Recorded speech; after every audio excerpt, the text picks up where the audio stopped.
Video kali ini gue akan membagikan skema box NTX 6BP108 yang terinspirasi dari skema box bandpass yang umum digunakan. Skema ini dikhususkan untuk transducer speaker legacy dengan tipe LG 8962. Parameter yang akan gue bahas ini merupakan revisi pertama, produksi 25 Januari tahun 2017. Jadi ini produksinya udah cukup lama dan gua perhatikan belum ada update-nya sampai saat ini. Dan lembar parameter ini gua dapatkan dari website resminya. Dan seperti biasa, untuk ukuran detail dari unitnya di sini nggak disediakan. Jadi di sini kita cuma disuguhi spesifikasi teknis dan TS parameternya aja. Jadi kita mulai dari spesifikasi teknis. Untuk nominal diameter, ini ukurannya adalah 203 mm atau 8 inci. Daya tampung maksimum 200 watt. Untuk rentang frekuensi mulai dari 32 Hz sampai 2,6 kHz. Untuk sensitivitas pada 2,83 volt per 1 meter, 86 dB. Untuk ukuran voice coil, 49,5 mm. Sekarang kita beralih ke spesifikasi utama yaitu TS parameternya. Jadi bagian ini merupakan parameter dari impedansi 2 ohm dan bagian ini merupakan parameter dari impedansi 4 ohm. Jadi kita mulai aja. Untuk Fs ini 31 Hz. Untuk DCR 1,7 ohm atau 3,4 ohm. KTS 0,33 atau 0,56.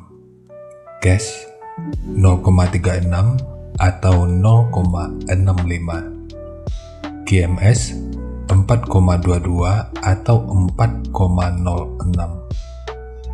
MMS 44,4 gram atau 41,7 gram. GMS 0,59 atau 0,63 mm per Newton. BL 6,4 atau 6,5 Tesla meter. Fast 38,6 atau 41,6 liter.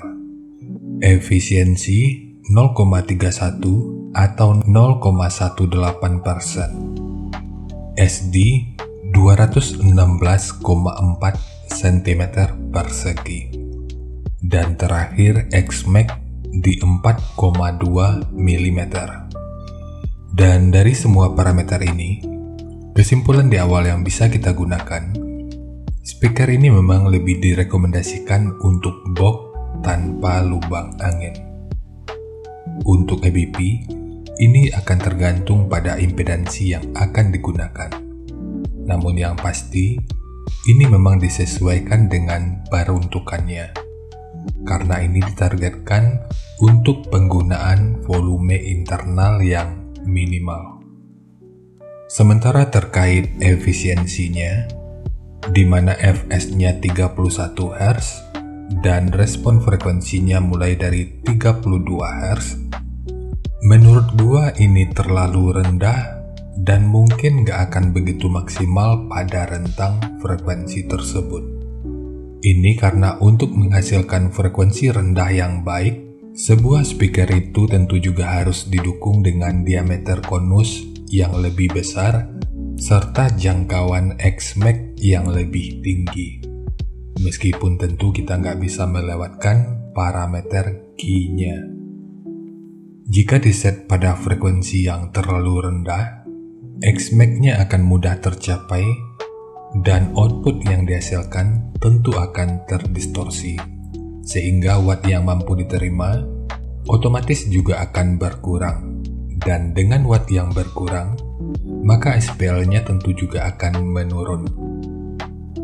Jadi tantangan utamanya tentu ada di sini. Intinya, Semakin besar sebuah box, maka akan semakin rendah respon frekuensinya. Namun daya tampung wattnya tentu akan menjadi semakin terbatas, sehingga SPL-nya tentu juga akan jauh menurun. Tapi seperti target penggunaannya, dengan parameter yang disajikan, ini tentu akan cocok aja untuk audio mobil. Sekarang kita masuk aja ke rincian semuanya.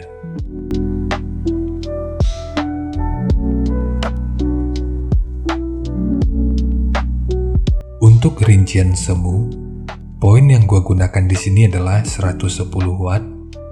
Rekomendasi titik potong bawahnya di sekitar 60 Hz dan atasnya di sekitar 110 Hz.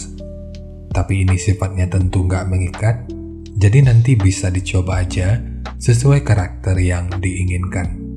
Dan untuk slope, nanti juga boleh menyesuaikan. Kemudian untuk puncak SPL-nya, ini diperkirakan mencapai sekitar 113 desibel. Semua ini merupakan rincian semu, jadi bisa lebih baik atau bisa aja lebih buruk dari yang diperkirakan. Karena untuk efisiensi akhirnya itu juga akan bisa dipengaruhi oleh beberapa faktor, apakah itu kerapian dan kepresisian dari pembuatan box, kualitas bahan, hingga equipment yang digunakan. Sebelum melanjutkan, harap baca deskripsi video karena ada beberapa informasi tambahan terkait bahasan yang ada pada video ini.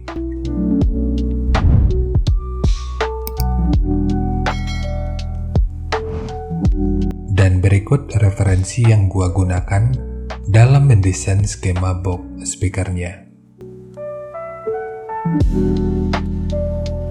Jadi dari transfer function magnitude ini kita bisa melihat, meskipun dipotong di 60 Hz, frekuensi 56 Hz itu udah bisa direspon pada minus 3 dB dan 60 Hz pada 0 dB. Sementara untuk atasnya, frekuensi 156 Hz udah bisa direspon pada 0 dB dan 169 Hz pada minus 3 dB. Kemudian untuk respon dari portnya, dengan daya 110 watt, pergerakan udara pada port utama, puncaknya diperkirakan sekitar 12,9 meter per detik. Sementara untuk port kedua,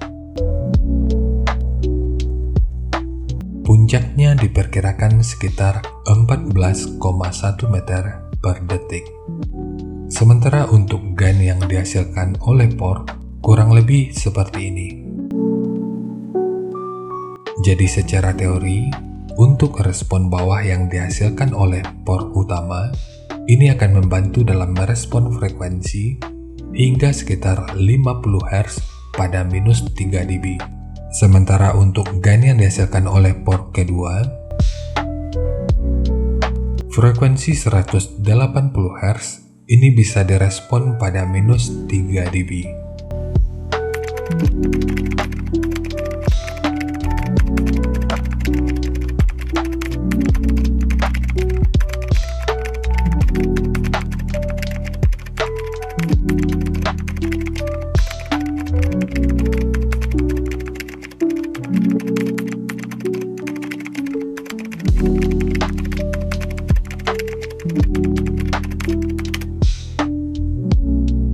Sekarang langsung kita bahas aja skemanya. Untuk ketebalan multiplex, ini menggunakan multiplex dengan ketebalan 12 mili.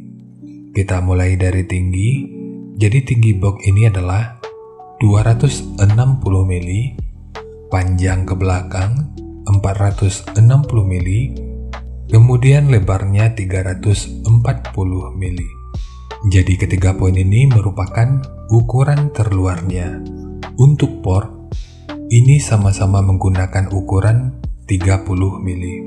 Namun untuk kedalamannya, ini tentu akan berbeda. Kita beralih ke ukuran internalnya.